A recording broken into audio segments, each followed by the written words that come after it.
Christians, we have a problem. Even people who believe in God often carry quiet fears. Am I really okay with Him? Why do I keep struggling? Will I ever be good enough? And a lot of Christians wrestle with this, doubt about where they stand with God. So maybe the issue isn't belief. Maybe it's how we see Him. You know, it's interesting. A lot of people don't actually reject God. They reject a version of God they were given. And here's the question. What if that version isn't true? Let me ask you something. When you think about God, what do you actually feel? Not what you believe, what you feel. Do you feel like you're constantly evaluating yourself? Like you might be getting it wrong? Like you have to perform to be okay? Like peace is hard to find? Like God feels distant instead of close?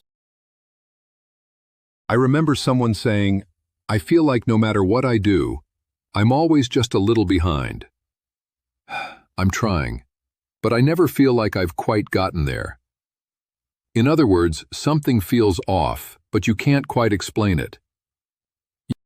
If that's your experience, it may not be you. It may be the way you've learned to see God.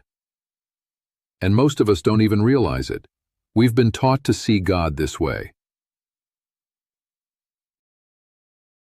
Because here's what's happening. Every one of us is building our life on something. In other words, we're all trusting something to define reality. Think of it like a foundation. If the foundation is off, everything built on it shifts, not just one area, everything. It's like someone learning to drive. If they believe the brakes don't work, they won't drive with confidence, even if the car is perfectly fine. In the same way, your experience of life is shaped by what you believe is true. And if this doesn't change, you'll keep living with fear, pressure, and distance from God. Not because He's distant, but because He's being misunderstood. And that creates something subtle, but heavy. Fear, pressure, distance. God begins to feel less like someone who restores and more like someone who evaluates. But what if that's not actually who God is? What if the real issue isn't God, but the way we've learned to see Him? So the real question is, are we seeing God clearly, or just assuming we are? Because truth is simply this. It's what's real, whether we see it clearly or not. So if that picture isn't accurate, we need something we can trust to show us who He really is. And the Bible makes a very different claim. God is love. In other words, everything He does flows from love. What if God's law isn't about rules to enforce, but about how life actually works? What if His law is simply the design of reality itself? Like your body or your relationships. When you go against design, the result isn't punishment, it's damage. Think about your body. If you stop sleeping or eating well, your body starts to break down. Not because your body is punishing you. Acceptance doesn't remove reality, but because you're going against how it was designed to work. And this is where things get misunderstood.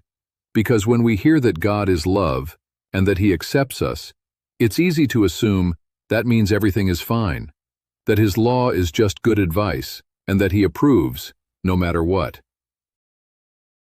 Now this is where things get confusing. Acceptance doesn't remove reality. We often confuse acceptance with approval.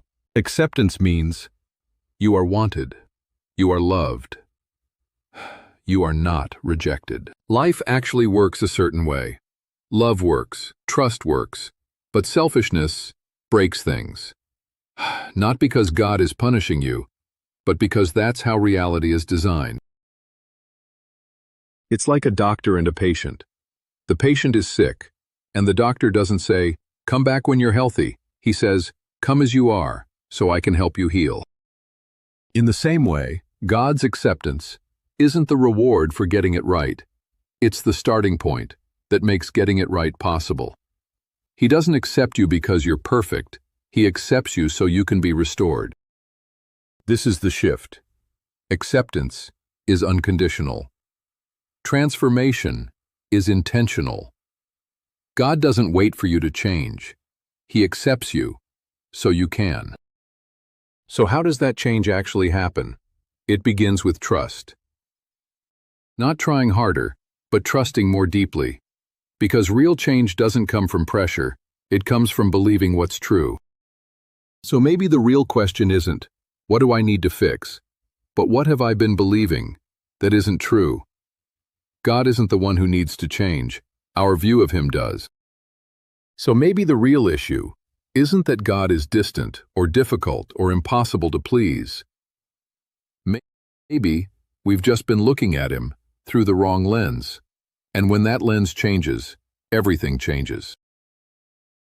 So what does that actually look like in real life? Notice the way you've been seeing God. Question whether it's actually true.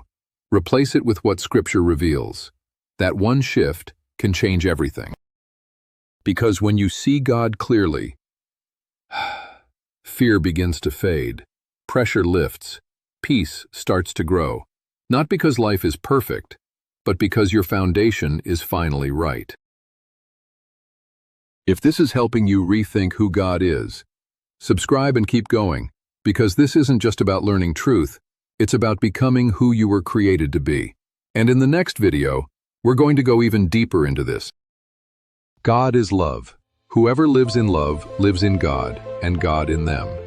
1 John 4:16. Because truth doesn't just inform you, it restores you. The Identity Project. Truth restores. Identity transforms.